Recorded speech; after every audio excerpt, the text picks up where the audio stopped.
Welcome back to the MSU Federal Credit Union Coaches Show. Michigan State's walk-off two-point conversion against Boston College this past Saturday was caught by wide receiver Omari Kelly. Our Tyler Driesinga recently sat down with the Middle Tennessee State transfer and shares how he is seizing every opportunity, and that catch against the Eagles was just the latest example. Play action. Childs for the win. Got it. Omari Kelly. Just 2 games into his MSU career, Omari Kelly helped create a lifelong memory for the 70,000 fans who were in Spartan Stadium last Saturday. After fumbling twice earlier in the game, Kelly's game winner was a redemptive moment, symbolic of his college career to this point. Something I live by is don't flinch. Like, whatever happens, however things go, good or bad, don't flinch. Kelly grew up in Alabama, living with his mother Kendra and one of his older brothers, DeMarcus. So my brother lives in North Carolina. He watches every game on TV if he can't come out here. And my mom, she makes every game. Like, it don't matter what's going on at home. Like, she gonna make sure she's out here. And they express, like, they're very proud of me. My mom actually cried after the Western Michigan game. I was trying to figure out why, but she was crying. The tears may stem from the long road Kelly has traveled to reach this point, a road he never expected to take him so far from home. It's kind of crazy to think about now that I'm like 12 hours from home, but I just take it one day at a time. I know at the end of the day it's a business and I have to do my job at the end of the day. Kelly didn't play wide receiver until late in his sophomore year of high school, and from the beginning, his speed helped set him apart. How old were you when you realized, maybe you weren't just fast compared to your friends, but your speed was a real asset that could take you places? Not till I got to high school, honestly. I knew I was fast, but I didn't really think much of it so what really made me think about it was when I went to Alabama camp, and they gave me the catapult, and I ran like 22 miles an hour. And that's when Coach Saban was still coaching there, and he brought me in his office and he told me that, and I was like, oh, that's fast.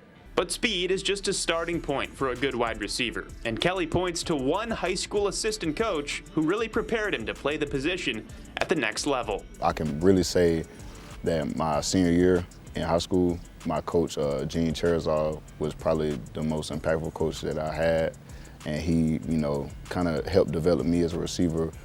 Not saying, my other coaches didn't do that, but he was the one that he kind of took me under his wing more so and kind of helped me get to where I am now. To hear that, it's humbling to know that I actually added on to his game, that I've helped him improve, and, hopefully, wherever he goes on to that, there was something in there that he can always go back to his base. Caught by Omari Kelly. Kelly received a host of Division I offers and signed with Auburn coming out of high school. It wasn't so much like the being close to home thing. It was more so just I felt like I could have played my freshman year, and I did play, but I thought I could have, started and made a bigger impact than what I really did. And what were the biggest things that you learned there in your 2 years, both as a player and as a person, living on your own for the first time?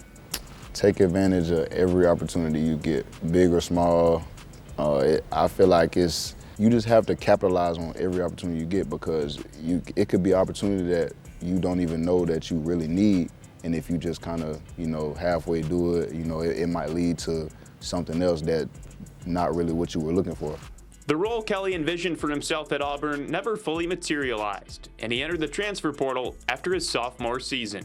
It was an emotional decision, I would say. I wasn't really getting much playing time, and I just felt like, some people weren't really being honest with me, and I was over it, honestly, just was ready to leave. And Middle Tennessee, I knew some of the coaches that were on the staff, and they knew who I was, and just the familiarity, honestly, was what made me go there. You had a big year there. What do you feel like you proved to yourself and to others in your year at Middle Tennessee State? That I really can do it, because going into it, I wasn't confident in myself at all. I didn't really know what I was going to be able to do there. I just know that I was going to get a chance to do something, and I just tried to do what I could. Omari Kelly! It's a punt return for a score! Kelly earned first-team All-Conference USA honors in his lone season in Murfreesboro. The main lesson he learned at Auburn to take advantage of every opportunity served him well at MTSU and gave him a chance to transfer back to the Power 4 level. How would you describe the culture at MSU as somebody who's played at 2 other programs? What makes it similar or different from other places that you've been? This is a different culture than Middle Tennessee and Auburn. Like, as far as just, I can just speak on the big rivalry game, the school down the road, just that in itself, like being in the Iron Bowl and being in this, like this is a whole different like environment when it comes to that rivalry. Like it's a very, very strong, I don't want to say hate, but disliking for the other team, on both sides, obviously. And just that in general showed me that like the culture here is different. Like it's very deep. Kelly has fit right in at MSU. He led the Spartans in receiving in his first game against Western Michigan, and against Boston College, he sent Spartan Nation into a frenzy, and 12 hours away, made his hometown beam with pride. I tuned in, got to watch it. Man, we're really proud of them. I mean, us as a football program, we showed it on Sunday to our kids. The legacy continues. Like I said, we're a proud football program. We have a lot of guys right now playing college football. Got a couple of guys right now in the league. So we're always going to try to, show our current high school kids, this is what your future can be. This is who you can be like. Omari is a standard. So for him to, get a game winner, in double overtime, I mean, I'm happy he's getting this story. Kelly's 2-point conversion was the first game-winning walk-off Michigan State has had since 2022 when Jaden Reed caught a touchdown in double overtime to give MSU a win over Wisconsin.